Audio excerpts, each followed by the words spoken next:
Yeah. So we're starting with MCQs today again. 6M61.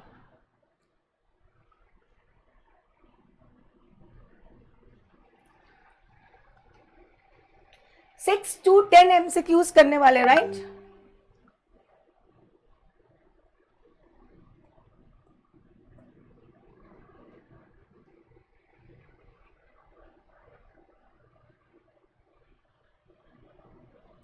What happened?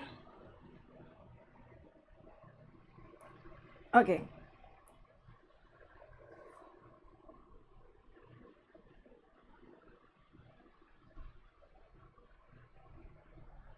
I hope आप लोग पढ़ के आए हो 6 to 10 MCQs.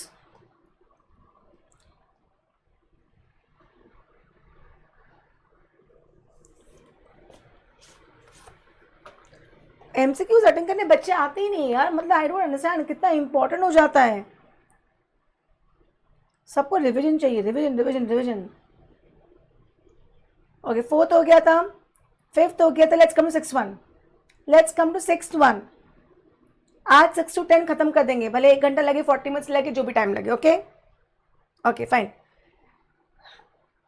पढ़ के आए हो कि नहीं आए हो? Please confirm. Sound, camera, all perfect.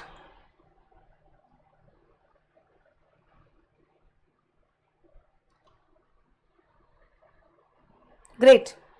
हाँ, 5 6 to 10 करके खत्म हो जाएंगे आज. Mrs. Gopi Narayan and Company is a partnership firm of advocates registered under GST in Mumbai, Maharashtra. In the month of April, the firm has supplied services amounting to rupees 15 lakhs. Okay, the following information is provided in relation to some of the service provided. तो पहली बात ये क्या है? This is a partnership firm of advocates. और हमें पता है that we have specific exemptions for partnership firm of advocates.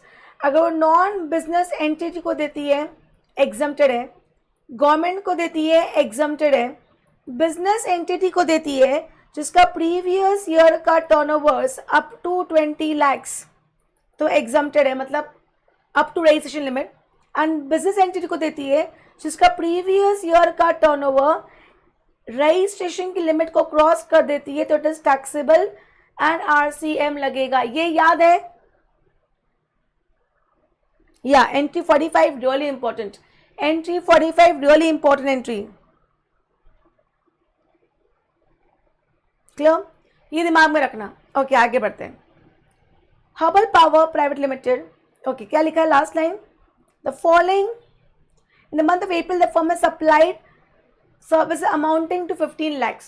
The following information is provided in relation to some of the service provided. Herbal Power Private Limited provide kiye registered in Telangana and preceding registered in Telangana in the preceding financial year. Business entity है, business entity है जो पिछले साल ही register हो चुकी है, मतलब ये टैक्स लगेगा under RCM. Am I clear? Next, Vedanta India Private Limited registered in Gujarat in the preceding financial year under section 22 filed a suit in the Gujarat High Court on behalf of the company. तो यहाँ पे आप representation कर रहे हो, तो यहाँ भी it is business entity और पिछले साल ही रजिस्टर्ड है, तो taxable as well as RCM. Third, Mrs. Saloni registered at GST as a saloon service provider in Maharashtra and registered in the preceding year. पर यह मिस सलोनी की बात चल रही है, मिस सलोनी. ओके, पर as a service provider in Maharashtra. ठीक है. Service amounting to rupees 1 lakh was provided in month of February, for which invoice is issued on 15 February. However, payment is made by the client on 5th of April. The firm has charged 10,000 penalty for delayed payment of consideration. Said penalty is also paid by the client on 15th April. Apart from this, the firm has paid rupees 20,000 as attestation charges on behalf of the client, which were reimbursed by the client in the month of February itself. ये वापस read करती हूँ. Miss सलोनी की बात चल रही है जो रजिस्टर्ड है last year in Maharashtra. Service, she is a saloon service provider. Service amounting to 1 lakh was provided in the month of February, for which invoice was raised on 15 February. How payment is made by the client on 5th April.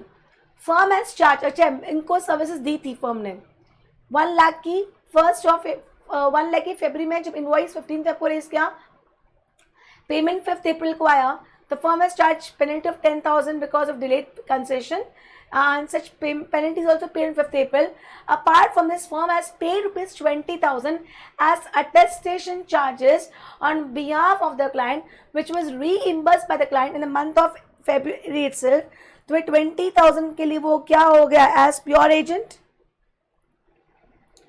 तो यहाँ पे 1,10,000 actually valuation 110 भी नहीं होना चाहिए. देखा जाए तो जो पेनल्टी का अमाउंट होता है, जो लेट फीस का अमाउंट होता है, वो ऑलवेज इंक्लूसिव ऑफ जीएसटी माना जाता है. I hope you know this point. Late fee जो भी आपको जो भी मिलता है, ये ऑलवेज इंक्लूसिव ऑफ जीएसटी माना जाता है. पर यहाँ पे शायद क्वेश्चन में वो पॉइंट इग्नोर किया है. हाँ मनमोहन, अभी तो मैं बता रही हूँ वैल्यूएशन की बात चल रही है. टाइम ऑफ सप्लाई देखा जाएगा बाद में.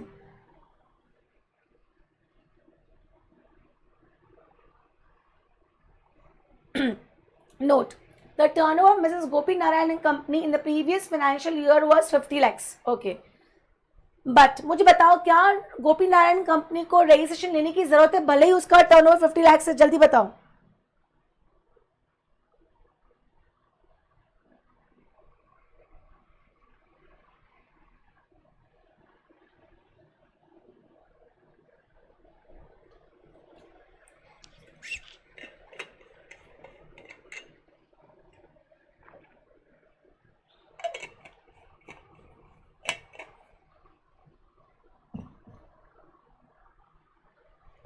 यस, नॉट रिक्वायर्ड, क्योंकि वो जो भी कर रहा है उसमें आरसीएम सप्लाई हो रहा है. सेक्शन 23 बोलता है, सेक्शन 23 बोलता है if you completely into RCM supply the no need to go for registration. Am I clear? Then the firm is engaged only in providing legal services and it does not import or export any service outside India. Very good. Based on the above facts, scenario given, give the correct appropriate answer. So छोटे question कितना अच्छे लगते हैं. Whether the service provided to Vedanta is exempt under GST? If not,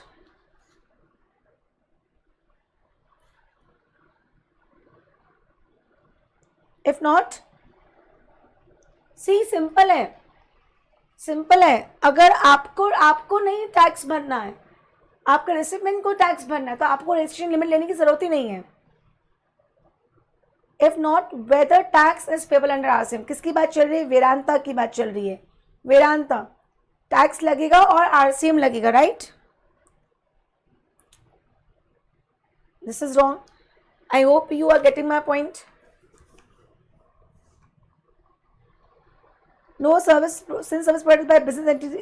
No service is provided to a business entity that is registered at GST in preceding financial year.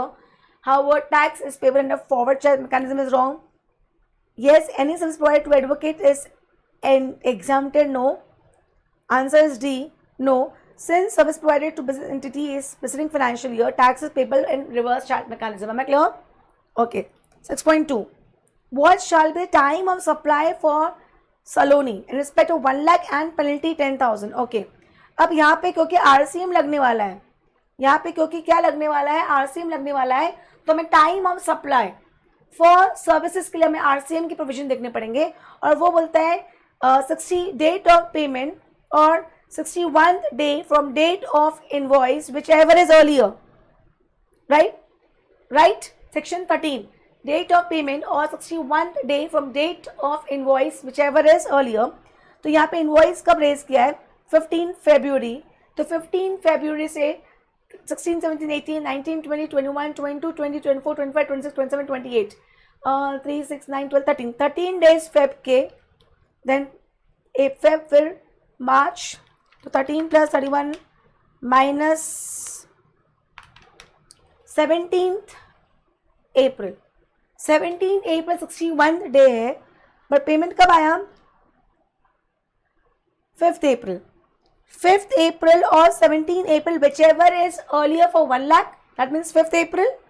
और penalty जब मिलती है तब, तो पेनल्टी भी कब मिली? 5 अप्रैल. दोनों के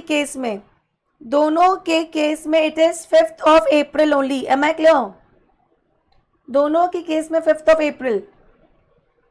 सी, am I clear? Am I clear?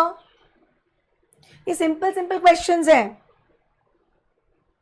Third, what should be the value of supply. See दो 110 है, पर मेरे हिसाब से 1,10,000 नहीं होना चाहिए, क्योंकि मेरे हिसाब से 10,000 is always inclusive of GST होता है. तो अगर क्वेश्चन में जीएसटी का परसेंटेज दे के रखा है, जो कि नहीं दे के रखा है, फिर अगर यहाँ पे अगर मैं बाय डिफॉल्ट 18% मांग के चलूँ, तो मैं इसको क्या मांग के चलती, 10,000 118%, तो 100% कितना, तो 100 into 10,000 divide by 118 comes to 8475 plus 1 lakh. तो मैं अगर ऑप्शन दिया होता तो मैं 8475 प्लस 1 लाख मतलब 1,08,000 लेती, बट क्योंकि उन्होंने ये ऑप्शन नहीं दिया है तो हम 110 ही लेके चल 6.3. Am I clear? या एम आई क्लियर? हाँ, नहीं क्यों नहीं आएगा प्राजक्ता, क्योंकि for 20,000 I am acting as a pure agent. मैंने उनके बिहाफ पे कोई खर्चा किया अटेस्टेशन का, वो उन्हें मुझे रीइंबर्स कर दिया.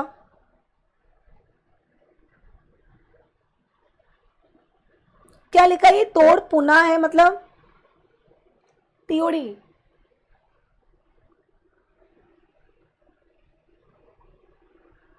What do you mean by this? Prajakta, is the doubt clear? 20,000 के लिए I'm acting as a pure agent. And pure agent में जो reimbursement मिलता है वो वैल्यू में ऐड नहीं किया जाता है. Last bench I didn't got your line only. TOD पुनः पुनः है, क्या मालूम क्या लिखा है, हे ना. 6.4, which the following statement is correct? Mrs. Gopi Narayan and company.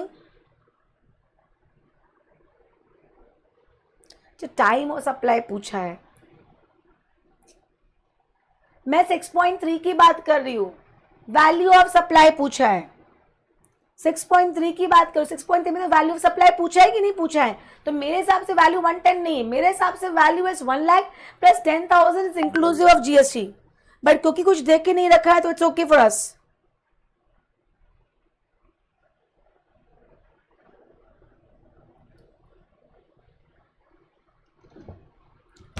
Six point four. Which of the following statement is correct in law? Which of the following statement is correct? Mrs. Gopi Narayan company is eligible for two of composition Levi. पहली बात तो Mrs Gopi Narayan को tax पे ही नहीं करना है, RCM ही लग रहा है, तो क्या जरूरत है कंपोजिशन लिवाई के लिए? तो ये तो जरूरत ही नहीं है. Mrs Gopi Narayan company is not eligible to offer composition levy under section 10(1) and 10(2). is eligible to open 10(2)(a). Fourth, सिर्फ वैल्यू पूछा है. करेक्ट करेक्ट सुनील, सिर्फ वैल्यू पूछा है. How can your value include GST? मतलब why are you discussing so much और disputing so much? क्या हमको पता नहीं है कि पेनल्टी के अंदर जीएसटी का फिगर एडेड होता है? Late fees and penalties always inclusive of GST. ये तो उन्होंने क्वेश्चन में इसको कंसिडर नहीं किया है. अगर ये एमसीक्यू ना होके प्रैक्टिकल क्वेश्चन होता तो क्या मैं 10,000 में से जीएसटी का एलिमेंट हटा के ऐड नहीं करती?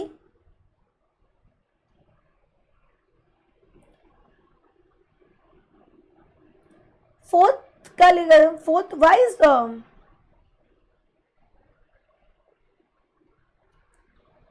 2 and 4 correct. C clear. Next question, 7th question. आज का टारगेट है 10 क्वेश्चन तक. Jain Bhagwan Private Limited deals in supply of ACs, air conditions. It also undertake installation of AC at the premise of the client. मतलब दोनों करता है, AC goods में भी है, सर्विसेज में भी है. The company has provided the following details the month of February. Date 2nd Feb. Supply and installation of 10 AC at the newly established office of Mrs. Ram and Associate, a CA firm registered under GST New Delhi. The company charged 21,000 per AC from the CA firm. Okay. Installation कहाँ हुआ है? New Delhi में हुआ है. तो place of supply new Delhi है. कितने AC? 10 AC. 10 into 21,000. अभी मुझे आगे पता नहीं है. हाँ, मुझे आगे पता नहीं, मैं तो सब लिखती जा रही हूँ. 2,10,000. देखते आगे. सप्लाई एंड इंस्टॉलेशन, करेक्ट, ये कंपोजिट हो गया, correct correct correct, supply and installation, perfect Manmohan. तो ये कंपोजिट हो गया, इसमें प्रिंसिपल सप्लाई क्या है, एसी, तो प्रिंसिपल सप्लाई की बात आ जाएगी, ठीक है। 15 फरवरी सर्विस ऑफ इंस्टॉलेशन, यहाँ पे सिर्फ सर्विस करा है किसका, of 15 AC at Mr. Varun's mentioned in Chandigarh. Mr. Varun is an individual and is unregistered. The company has charged 2,000 rupees per installation. The company forgot to issue the invoice for the service. However, payment was received in advance on 13th February. Correct, तो यहाँ पे से installation की बात हो रही है और यहाँ पे क्या लग रहा है, सर्विसेज की बात हो रही है। तो सर्विसेज के केस में मुझे बता टाइम ऑफ सप्लाई, चलो देखें आगे क्वेश्चन पढ़ते पहले। 20th February receive advance 2 lakh from Sunshine Limited for installation of AC at its factory in Bhavana, Delhi on 20th February. The invoice is issued on the date of provision of service, that is 20th February. The client is registered under GST in New Delhi, ठीक है। Standard price पर AC 20,000, installation 2,000, अगर दोनों करवाते तो 21,000, ठीक है। Applicable rate is, applicable rate for GST on AC is 18%, services के ऊपर 5%, before 22nd February, after 22nd February ये डेट देके रखी है, ठीक है। जैन भगवान is registered under GST in Delhi. One order of supply of 100 AC in Hong Kong has been received by the company. The company is unable to determine the time and value of the supply, ठीक है। Based on the above facts, अब इस question में क्या, जब तक हम question नहीं पढ़ेंगे ना हमको मतलब रीड तो कर लिया, but now you should be knowing the questions. Based on the above facts, give answer 7.1 to 7.4. What rate of tax should the company charge on supply made to Ram Mohan and Associates? Ram Mohan कौन है यहाँ पे, पहला वाला क्या पूछा है, GST का रेट क्या लगेगा, राम मोहन को क्या दिया है,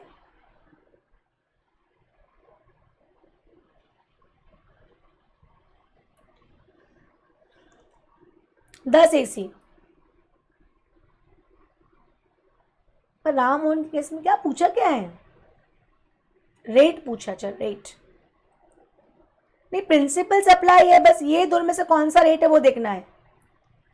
अच्छा, अब यहाँ पे क्या इशू है पता है, सिर्फ यहाँ पे क्या इशू है, date in change in rate of tax हो रहा है, change in rate of tax हो रहा है, और हमारे पास 3 डेट्स होती है, एक डेट ऑफ सप्लाई, एक डेट ऑफ इनवॉइस और एक डेट ऑफ पेमेंट, ये 3 हम लेते हैं हम सब सेक्शन 14 की बात करते हैं। अब यहाँ पे 2nd February दिया है date of supply, 2nd February दिया है डेट ऑफ सप्लाई, पर डेट ऑफ इनवॉइस और डेट ऑफ पेमेंट के बारे में कुछ भी नहीं दिया है, तो हम अज्यूम कर रहे हैं सबकी सब 22nd February के पहले का ही है, इसलिए 18%। थोड़ा सा इनकम्प्लीट इंफॉर्मेशन है, इनकम्प्लीट इंफॉर्मेशन है, एम आई क्लियर, तो 18% के हिसाब से ए, am I clear, am I clear. Next, what is the time of supply of service provided to Mr. Varun? Time of supply पूछा है, ओके। सर्विसेज की बात हो रही है और यहाँ पे क्या लगने वाला है, FCM लगने वाला है, राइट। या मेजॉरिटी प्रिवेल्स, बट मनमोहन हमको कोई इंफॉर्मेशन ही नहीं दी है, तो नाउ आगे लिखा है service of installation 15 AC at Mr. Varun's mention in Chandigarh. Mr. Varun is individual and unregistered. Company has charged 2,000 per AC. Payment कब किया, 13 फरवरी को, तो डेट ऑफ पेमेंट क्या है, 13 Feb. The company forgot to issue the invoice.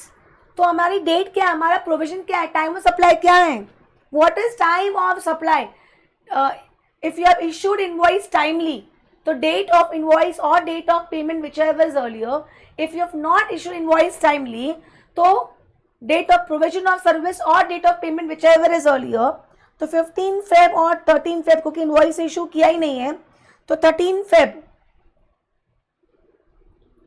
सही है ना, correct, am I clear. अगर टाइमली इनवॉइस इशू किया है तो डेट ऑफ इनवॉइस और date of payment which ever is earlier, अगर इनवॉइस टाइमली इशू नहीं किया तो date of provision of service और date of payment which ever is early. Am I clear? या.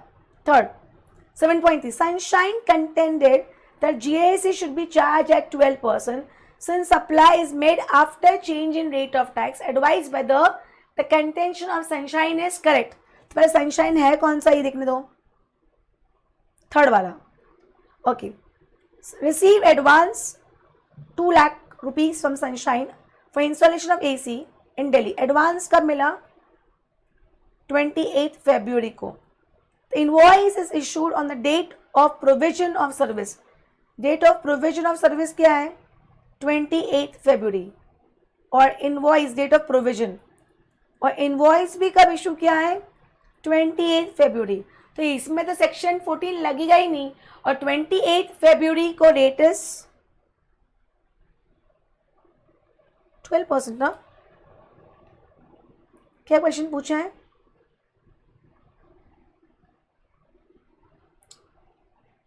करेक्ट, 12%. 12% ही लगना चाहिए, राइट? तो आंसर क्या है इस केस में? Yes. Since provision service and invoice is after change in a new rate. ये नो हटा दो, ये नो हटा दो. फोर्थ पॉइंट क्या दिया? Yes. Since provision of service is after change in rate. नहीं, डेट ऑफ इनवॉइस तो रिलेवेंट है.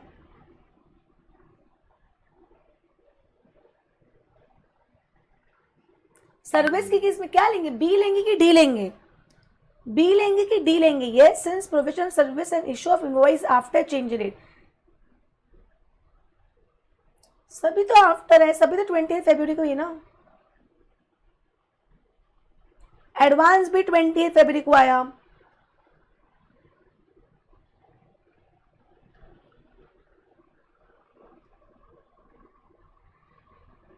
कहाँ ऐसा लिखा है?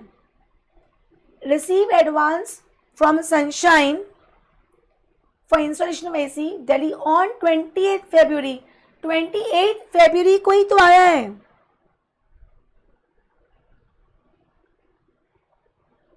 नहीं, मेरा कुछ इंटरप्रिटेशन गलत हो रहा है क्या यहाँ पे? डेट ऑफ एडवांस का क्या इंटरप्रिटेशन हो रहा है यहाँ पे? Receive advance from sunshine for installation of AC in factory on 28 February. Invoice issued on the date of provision of service, that is 28 February. Service कब दी? 28 फरवरी को. इनवॉइस भी कब इशू हुआ? 28 फरवरी को. आई एम नॉट गेटिंग, मतलब यहाँ पे सब कुछ 28 फरवरी तो है. 28 फरवरी क्या है?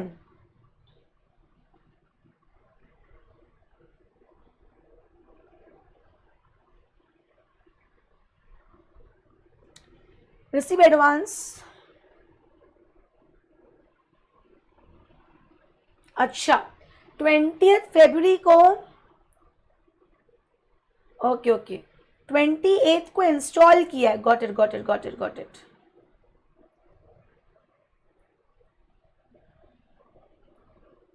ओके, 20th को इंस्टॉल, 20th को पेमेंट आया है.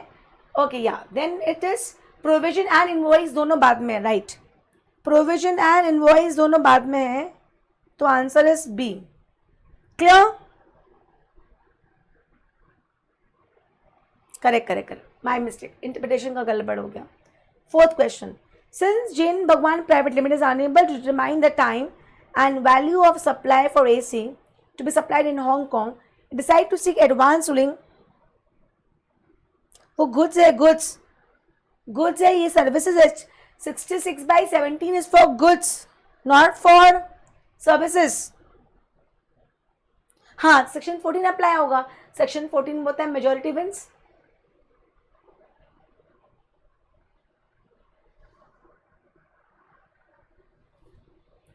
Sixty-six by 17 for goods, not for services. Okay. Since Jain Bhagwan Private Limited is unable to determine the time and value of supply of AC to be supplied in Hong Kong, decide to seek advance ruling in the given case. Which of the following statement is correct? Jain Bhagwan can. अच्छा, पहली बात तो value and time के लिए जा सकते हैं क्या? जा सकते हैं एडवांस रूलिंग के पास. प्लेस ऑफ सप्लाई के लिए जा नहीं सकते. Can seek advance ruling to determine the time and value of AC. After seeking advance ruling, If it's aggrieved with the finding of double AR, it can file an appeal with triple AR. ये तो पूरा ही सही दिख रहा है. I think 7.4 का यही answer है क्या? हाँ, आगे पढ़ने की जरूरत ही नहीं लगी मुझे. करेक्ट, क्योंकि सब कुछ सही था.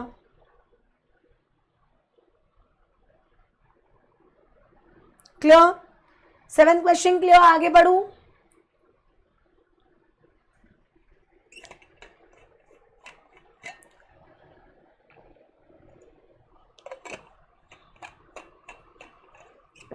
बोला ना प्लेस सप्लाई के लिए नहीं जा सकते.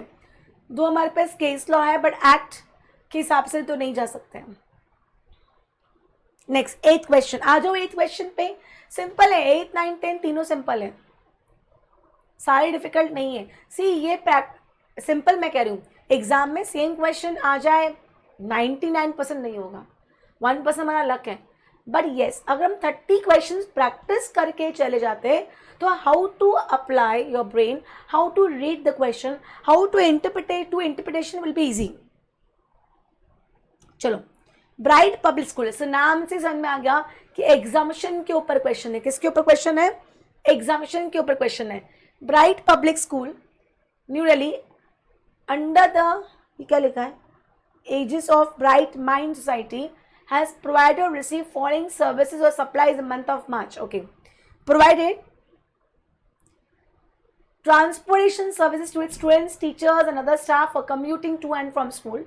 Such transportation services are provided to Bright Public School by Ambaji Transporters. पहली बात, if school is giving services to student, faculty and staff is exempted. Secondly, अगर आप transportation services ले रहे हो for students, faculty and staff, and if you are school, then it is also exempted. Yes, N266. Amount of 1,500 per month is charged from students, whereas service provided free of cost to teachers and the staff. तो ये exempted है. Being part of the employment contract and consolidated amount 2 lakh per month is paid to Ambaji. तो ये भी exempted है. To and fro to school it is exempted. Am I clear? Yes. आगे. It conducted entrance examination for students for class 11th for an upcoming academic year. It charged entrance fee of 1,000 from external students and nominal entrance fee of 200 from internal students. Simple. Entrance fee is also exempted. याद है कि नहीं याद है?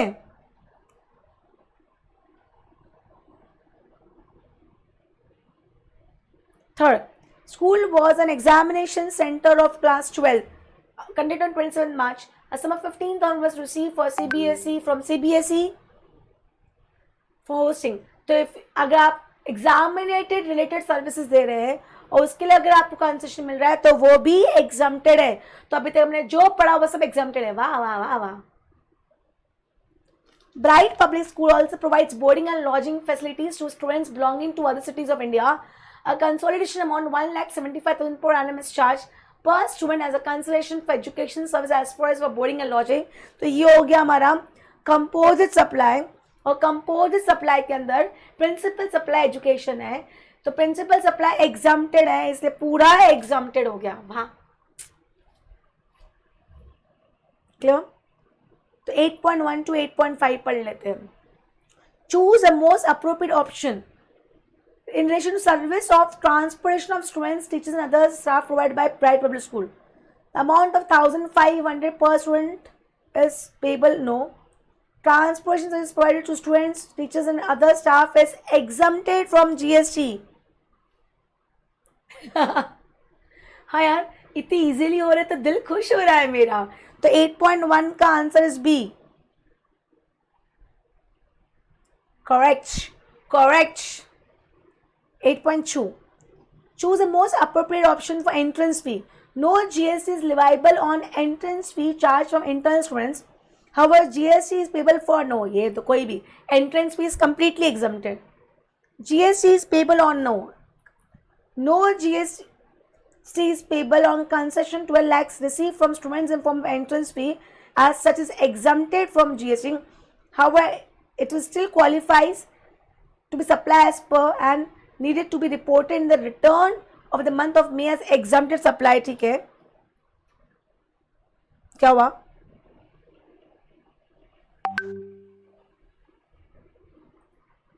Answer मेरे हिसाब से सी है ना. सी है ना, सी सी सी सी सी, करेक्ट करेक्ट. कॉन्फिडेंस अलग है यार, जबरदस्त, दिल खुश से खामोश बोल देना चाहिए. चलो, choose the most appropriate option in relation to Bright Public School for examination center. It is not exempt supply, wrong. It is exempt supply under section 11, as CBSE is treated as education institution for the limited purpose of providing service by way of conduct of examination of student. Yes, not exempt supply. Galat. B. Okay. 8.3 is B. 8.4. Choose the most appropriate option in relation to boarding and lodging. As composed supply with the principal supplies education, since principal is exempted, entire is exempted. आगे पढ़ने की जरूरत ही नहीं है. तो 8.4 का answer क्या है हमारा? A. Superb. And last 8.5. Choose the most appropriate option in relation to supply of service by Ambaji. Ambaji to school is exempted. GST is payable, wrong. GST is not payable on the service provided by Ambaji as service provided but does not qualify. नहीं, supply है पर वो exempted supply है. GST is not payable on the service provided by Ambaji transporters as they have been specifically exempted. However, section 9(3) overrides all other provisions which is contrary and thereby no, गलत है. GST is not payable on service provided by Ambaji as they are specifically exempted. Tax is not payable under RCM on the basis. Yes, answer is D. Am I clear? It is very clear. 2 he question बचे, फिर मेरा Sunday. Tomorrow 9:30. Don't forget appeals and revisions.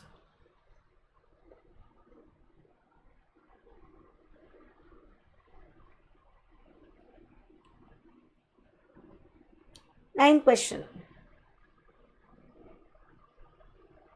9 भी छोटा है, 10 बड़ा है. 9 भी छोटा है, 10 बड़ा है. सेंस रीडिंग क्वेश्चन बहुत बड़ा है. आ रहा है ना, आ रहा है ना, आ रहा है ना, दिमाग में आ रहा है कि नहीं आ रहा है? Tell me.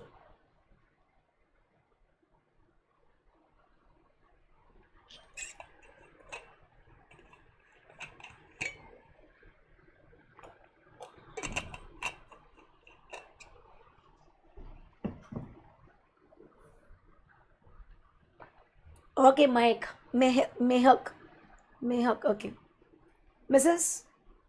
Hari Mukund Hardware is a partnership firm registered under GST in state of UP. Is engaged in the supply of door and window fittings across India. ठीक है, goods के business में. In the month of October, it meets falling outward supplies. अच्छा, supply किया ये. Receiver का नाम दिया है, वैल्यू दिया है, डेट ऑफ इनवॉइस दिया है, date of receipt of payment दिया है and date of removal of goods दिया है. इसका मतलब है टाइम ऑफ सप्लाई क्वेश्चन हो गया है. आगे पढ़ते हैं. The applicable tax rate. अच्छा, गुड्स की बात करते हैं तो गुड्स की बात के लिए नोटिफिकेशन नंबर 66/17 लगता है, जो बोलता है डेट ऑफ रिमूवल और date of invoice which ever is earlier. Yes,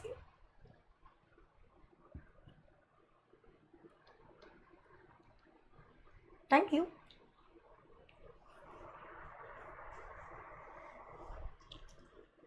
ये याद है ना, 66/7. अभी सुनील ने हमको सर्विस में दिखाया था ये प्रोविजन. सुनील, सर्विस का नहीं है, गुड्स का है. Yes, the applicable tax rate is 18%. ठीक है. Goods are generally received by parties in Punjab, Haryana and Rajasthan on second day from the date of removal, where Karnataka को 5 दिन लगते हैं. ठीक है, बढ़िया है. आगे, Mrs. Hari Mukund Hardware give 2% cash discount to its customers where the payment received in advance or within 15 days of the date of removal of goods, and the respective credit note is also issued immediately. The buyer also take necessary legal actions with respect to such credit note. तो boss, जैसे आप credit note issue करोगे तो आप supplier का उसका liability कम हो जाएगा और रिसिपेंट को आईटीसी रिवर्स करना पड़ेगा. Yes. Supply such goods, it receives services from local transporter, namely Mrs. Khatu Sham Transporters Unregistered, who raised consolidated invoice rupees 1 lakh on 22nd October, for which payment was made on 22nd December, along with payment for the month of November. Okay, अब यहाँ पे GT की बात चल रही है और GT यहाँ पे कौन है, URD है, तो यहाँ पे क्या लगेगा, RCM लगेगा और 5% लगेगा, 2.5 2.5। Am I clear, am I clear. आई क्वेश्चन पढ़ते हैं। Based on the facts of the box scenario answer 9.1 what is the time of supply of goods in case of goods supply to Charanjot. Charanjot के लिए time of supply कौन सा है, date of removal और date of invoice whichever is earlier, 10th October, 10th October। 9.1 का D answer. Am I clear, am I clear. Second, what is the time of supply in case of good supply to Rana ji. Rana ji का 20th October and 17th October whichever is early, 17th October। बढ़िया है यार, ऐसे question दे दो। What is the time of supply in case service supplied by Khatu Shyam transporters. अब services है और RCM है, तो डेट ऑफ पेमेंट और 61th day from date of invoice.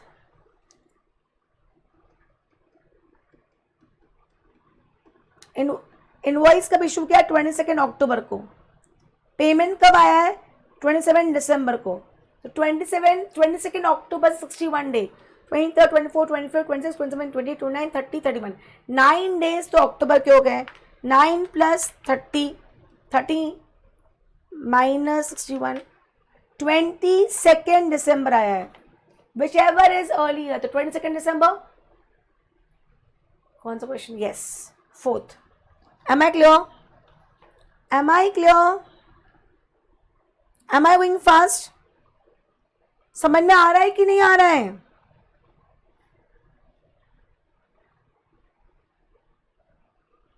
(9.4) What is the gross tax liability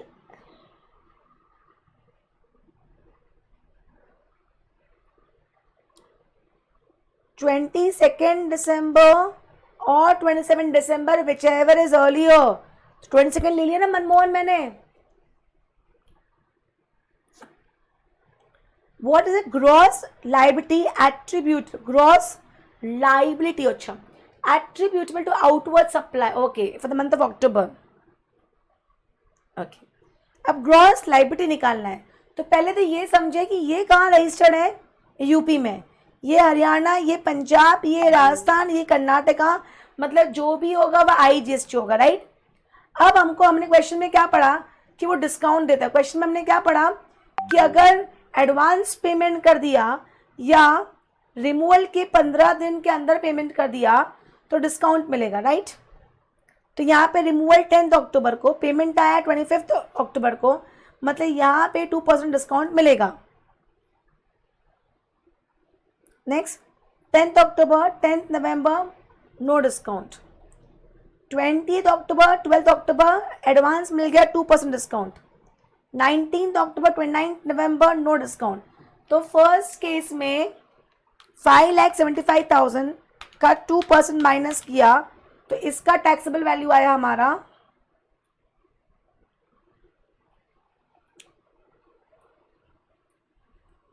563500। इसका आया 3,25,000 ओनली, राइट। फिर 2,70,000 का 98% होता है 264600 और इसका होता है 375,000। टोटल करो, समझ में आ रहा है कि नहीं आ रहा है।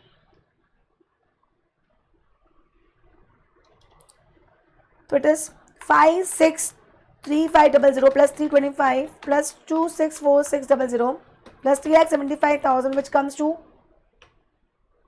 15,28,100 का 18%, 275,058 IGST ये होना चाहिए, 275,058 IGST और बाकी सब नील। परफेक्ट, आंसर है सी।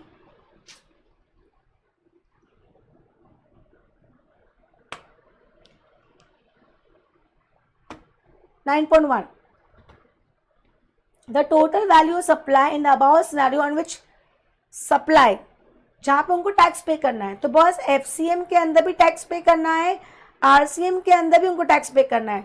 एफसीएम का टर्नओवर हमने कितना निकाला, अभी निकाला हमने 152811, 1528 सो नॉट 11, 1528,100 प्लस आरसीएम वाला सप्लाई कितना उसका 1 लाख, तो 1628,100।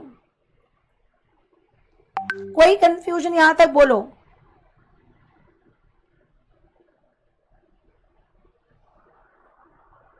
किसमें आरसीएम नहीं आएगा? नहीं, आउटवर्ड सप्लाई बोला है, आउटवर्ड सप्लाई बोला है, आरसीएम नहीं आएगा Manmohan.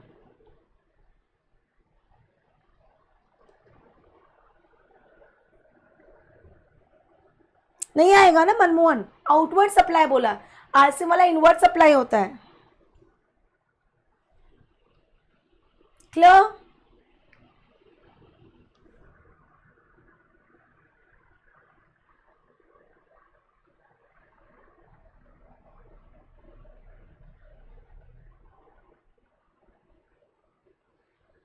Last question and then enjoy. पर बड़ा क्वेश्चन है 10th। ABC Private Limited, a company registered under GST, manufactures products which are used in laboratories. The products are manufactured in the company's factory in Lucknow, UP, and sold in various parts of UP. मतलब intrastate supply कर रहा है। The company also provides repairs and maintenance service for product, मतलब goods and service दोनों में। Turnover का details दिया है, financial year 1 and financial year 2। Goods का टर्नओवर का डिटेल्स दिया है, सर्विसेज का दिया है, और इंटरेस्ट इनकम। इससे मेरे दिमाग में ना क्वेश्चन नहीं भी रीड करूँ ना तो भी कंपोजिशन स्कीम दिमाग में आ जाता है मेरे। Okay, the company procures service, प्रोक्योर्स, अभी तक ये टर्नओवर की डिटेल दी है, प्रोक्योर की बात की है। The company procures service from Mrs Ram enterprises GTA, having its place of business in Lucknow UP, for transport of goods from its factories to customers' location. Okay, Mr. Ram Enterprises prepares a regular consignment note containing the details of consignor and consignee. तभी तो GTA, क्योंकि जब तक GTA consignment note issue नहीं करता तब तक हम उसको GTA नहीं बोलते हैं। एक minute Sakshi,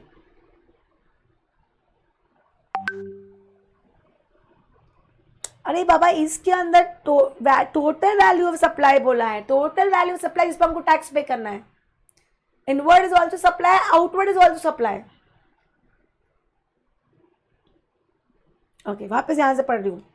the company procure service from Mrs Ram enterprises GTA, having its place of business in Lucknow UP, for transport of goods from its factory to customers location. Mrs. Ram Enterprise prepares a regular consignment note containing details of consignor and consignee and other prescribed details. Service provided by Ram is chargeable to tax at the rate of 5%, मतलब RCM लगने वाला है। Am I clear? ठीक है, ठीक है। Following details are provided by ABC for the month of July financial year, जो current financial year, third current financial year। Turnover supply of goods दिया है, services दिया है, interest income दिया है, amount charge for service received, मतलब ये है GTA services. Raw material receive from other states, ये भी रिसीव किया है। इनपुट सर्विस रिसीव्ड किया है, मतलब ये 3 प्रोक्योर किया है, ये इनवर्ड सप्लाई है, और ये 3 आउटवर्ड सप्लाई है, right. Following additional information, the raw material receive by ABC mention in point 526 includes goods amounting to 26 received from Akash Enterprises on the instruction of Abhijat. Okay, Akash, Abhijat और ABC। तो कहाँ से आया है? यहाँ से यहाँ आया है। Bill to ship model, bill to ship model है कि नहीं है ये? Akash has principal place of business in UP, Abhijat का किधर है? गुजरात में है, और अपना ABC कहाँ है? UP का है, UP का ही है ना? हाँ,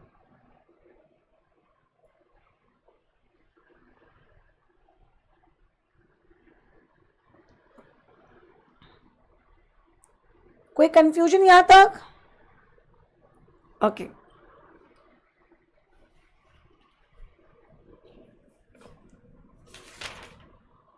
ठीक है, आगे। Vedanta Foundation and Charitable Trust registered under Section 12 of Income Tax Act has been set up by the founders of ABC Private Limited for conducting charitable activities. See this, the charitable trust giving charitable activities is exempted.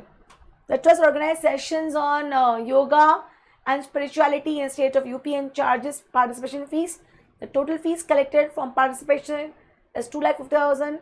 The import service received during said month amount 125,260. तो ये तो exempted हो गया. और exempted supply देने के लिए अगर आपको IT से ही लेता तो उसका क्रेडिट नहीं मिलेगा.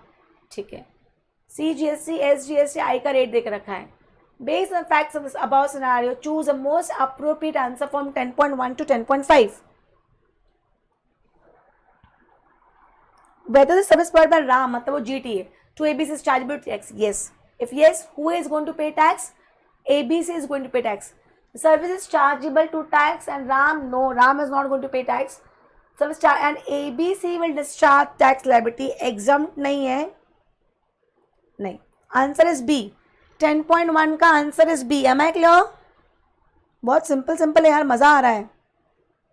Second, whether ABC Private Limited could have opted for composition scheme. First, क्या वो composition scheme ऑप्ट कर सकता था कि नहीं? तो composition ऑप्ट करने के लिए पहले आपको प्रीवियस ईयर का टर्नओवर देखना पड़ेगा. तो पिछले साल का टर्नओवर में गुड्स का, और क्योंकि कौन है, मैन्युफैक्चर है, 1,02,00,000 प्लस 9,25,000. इंटरेस्ट इनकम को इंक्लूड नहीं करेंगे. आज ही मैंने सुबह डेप्थ में कंपोजिशन स्कीम पढ़ाया है. गलती की गुंजाइश ही नहीं होनी चाहिए, मार खाओगे. तो 1,99 लाख नहीं, कितना है ये, 102 प्लस 1,11,25,000, राइट. 1,11,25,000. ये तो मेरा पिछले साल का एग्रीगेट टर्नओवर हो गया, right, which is with in 150, क्योंकि यूपी है तो यूपी के लिए लिमिट इज 1.5. पर अदर सर्विसेज कितना हो सकता है, 10% और 5 लाख rupees, which ever is higher. तो इसका 10% इज 11,12,500. 11,12,500. अब इस साल सर्विसेज की डिटेल्स कितनी दी है, 92,000 ही किया है. सर्विस कितनी दी है, तो विद इन लिमिट ही है, right. Yes, however could provide service up to 11,12,000. Correct. No, गलत है. यस, 5 लाख गलत है. यस, हाउएवर प्रोवाइड सर्विस 11,75,000 गलत है. Am I clear? Am I clear?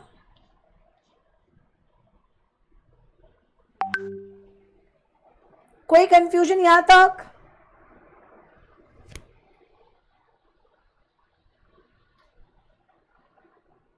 Third question, financial year 1 नहीं बेटा, प्रोजेक्ट है फाइनेंशियल ईयर 2, क्योंकि मैं फाइनेंशियल 3 में चल रही हूं तो मैं 2 लूंगी, 1 नहीं लूंगी. प्रीवियस फाइनेंशियल ईयर लिया जाता है. Assuming ABC has opted for composition scheme, what shall be the GST liability? Okay, composition scheme अगर ऑप्ट किया है तो मैन्युफैक्चर है, ये manufacture will pay on turnover of goods. तो इन दो का 1% और प्लस इसके ऊपर 5%. तो 10,20,000 प्लस 9,255,000 का 1% कम्स टू 1,11,126 और 50,000 का 5% है 2,500.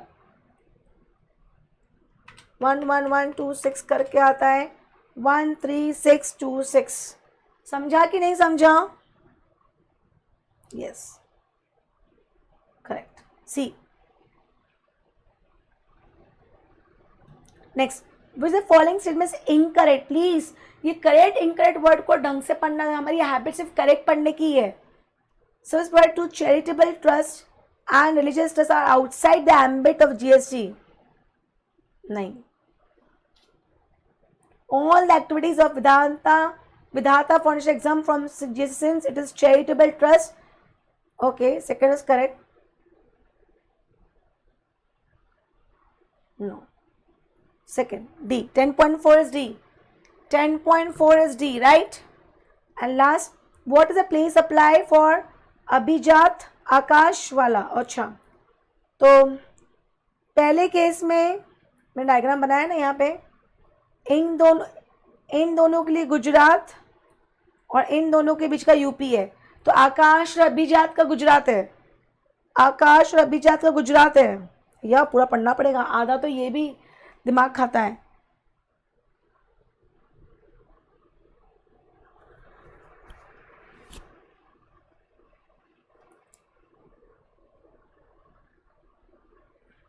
इस Gujarat and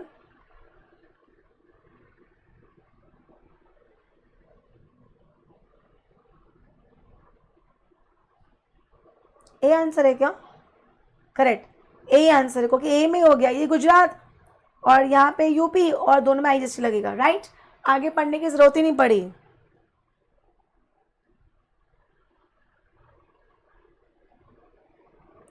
Am I clear? Is all this 5 questions clear? So we are done with first 10, 11th बड़ा दिख रहा है, oh my god, अब लगने वाली है, अब 12th। तो आई डोंट थिंक सो कल 5 क्वेश्चन हो जाएंगे, फिर भी टारगेट रखेंगे 5 का।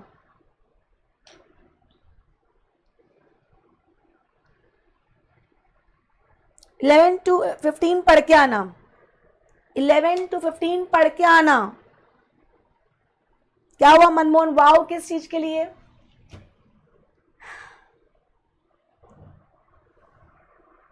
What happened? Why wow?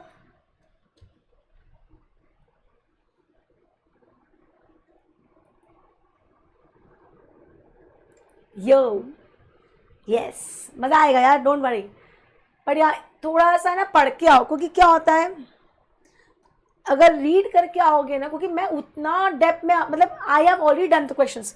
अगर आप मानोगे नहीं, आई शो यू, मेरे पास मैंने सॉल्यूशंस दिखेगा नहीं से करके रखे, तो मैंने पढ़ लिया, रीड कर लिया, सॉल्व कर लिया, thank you. But then I know what is answer, I know what to be done.